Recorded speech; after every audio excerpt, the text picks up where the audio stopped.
I got to ask Jim 5 questions today. Let's do it. Get into this, Jim. Yes. Because, Jim was running a little bit late today, coming back from the island, and he said, McCarthy, you're in the one chair. So, Jim, you get to answer all the questions today. Question number 1, Metallica tonight at Gillette Stadium. What is the best Metallica song?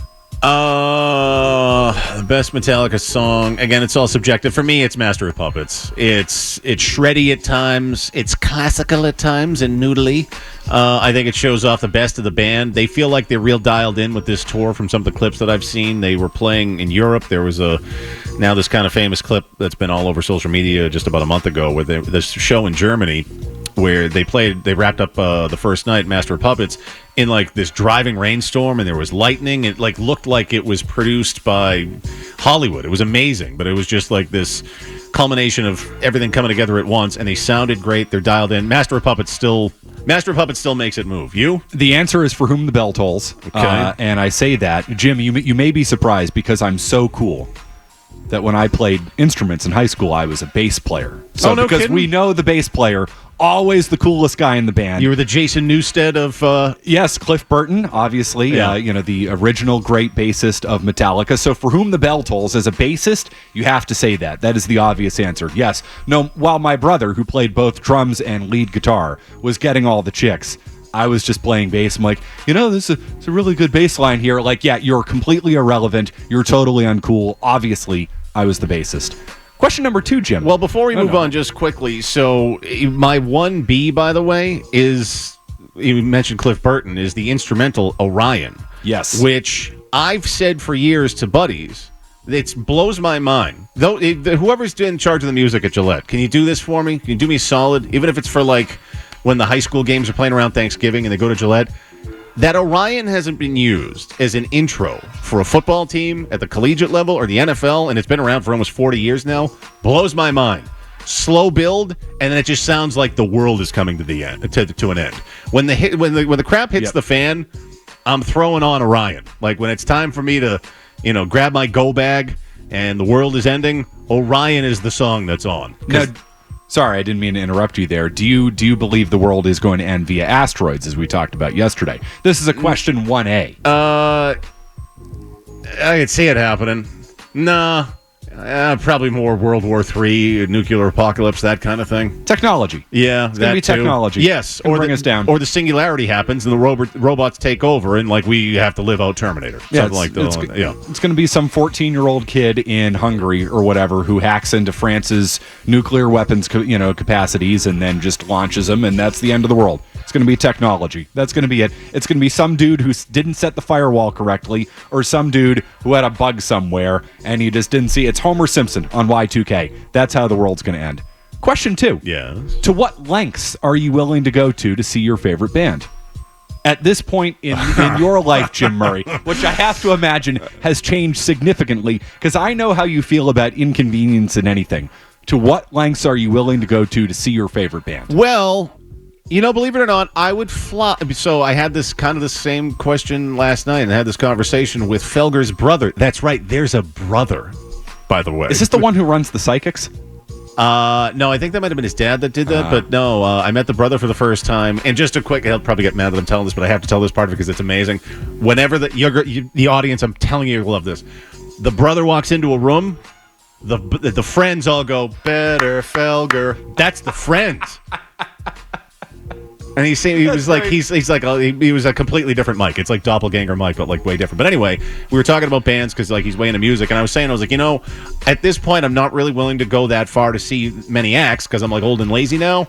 But if say Radiohead played the Sphere, I'd go back out to Vegas for that. I'm willing to fly out to Vegas to see my favorite act at the Sphere. That's about as far as I'd go. It's kind of a pain in the ass.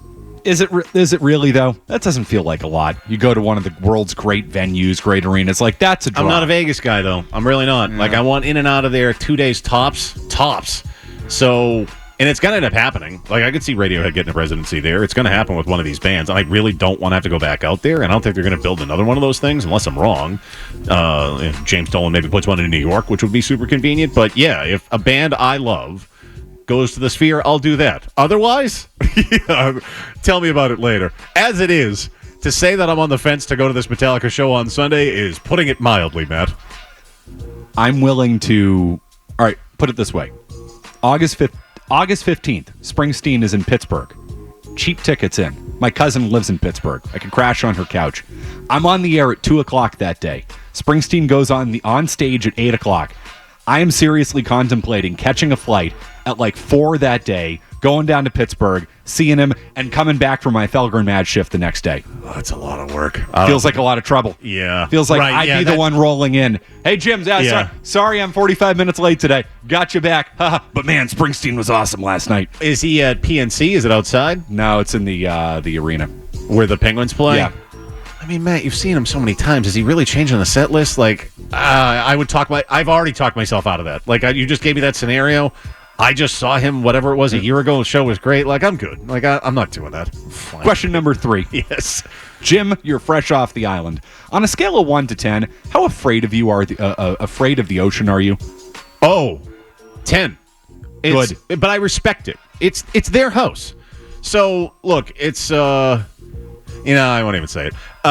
It's their house. And so when things happen, I shrug. Like, what do you want? Like, get out of their house. Enjoy it. The ocean's nice, but it's their house. So when things happen, you kind of reap what you sow. But, who knows what the hell's really... The deeper you go, too, who knows what monsters we haven't even found yet down there. I'm terrified of the ocean. I was thinking this yesterday as you and Mike were talking about the surf and how, the water's warm on the south side of Nantucket, but you got to watch the rip current, the undertow. Like, nothing good ever happens in the ocean. 10 out of 10. This should be your only answer. If you are a human being who says, no, 9 out of 10, I'm only afraid of the ocean, 10 out of 10. Nothing good can happen. Oh, an earthquake happens in the ocean. You know what then happens to you? It recedes, and then it comes and gets you. Oh, yeah. No. Ocean, bad news. Healthy respect for it. Like looking at it, there you go. Am I going in it? Hell no. 10 out of 10, you must respect and fear the ocean. Even their lower level monsters, like their entry level, the soldiers of the ocean, your jellyfish, your man of war, like those are a nightmare too. Like have you been down like that? Yeah, like South Beach or like one of these, more southern beaches. You get those signs and alerts. You see them, you're like, I'm good. The thing looks like Metroid. Like I'm not going in the ocean. Like I'll just listen to it. I'm happy with just listening to it. I don't need to go into it. Question number 4. What's the dumbest thing you've spent money on in the last year? The dumbest thing I've spent money on in the last year? Huh. I mean, I keep buying guitars. What guitars are you buying? I bought a Strandberg. They're a Swedish guitar. Boy, my Instagram algorithm is real dialed in. I saw this thing. I'm like, oh, that looks cool. And they talk about how light it is.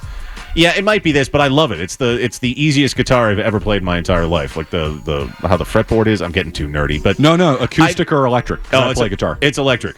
Oh, look up these Strandbergs, Matt. They're amazing, and they're like as light as a feather. The action on them is unbelievable. They say like this Swedish engineer invented them just in recent years, and now they're starting to take off. And did I need it? Absolutely not. But these are cool. Yeah. Oh, those are cool looking. They're really cool looking, right? And so, yeah, they're really built for more advanced players, of which I am not. But, you're dead a long time. I figured, what the hell? It's been a tough year. I'm going to spoil myself, so I bought myself this. And again, did I need it? No. Probably stupid. I think that's your answer. Yeah. I bought a Scotty Cameron putter. Jim, you've seen me golf. Oh, yeah. Oh, you know what? That's, Matt, anything golf-related. It's like I swing with my feet now. I'm getting worse by the day. How is that possible? I want to know idea. the same thing. Like, we have played a million times. Yeah. Shouldn't we be better at this point? I've spent thousands in lessons, and I am as bad as I have no idea what I'm doing.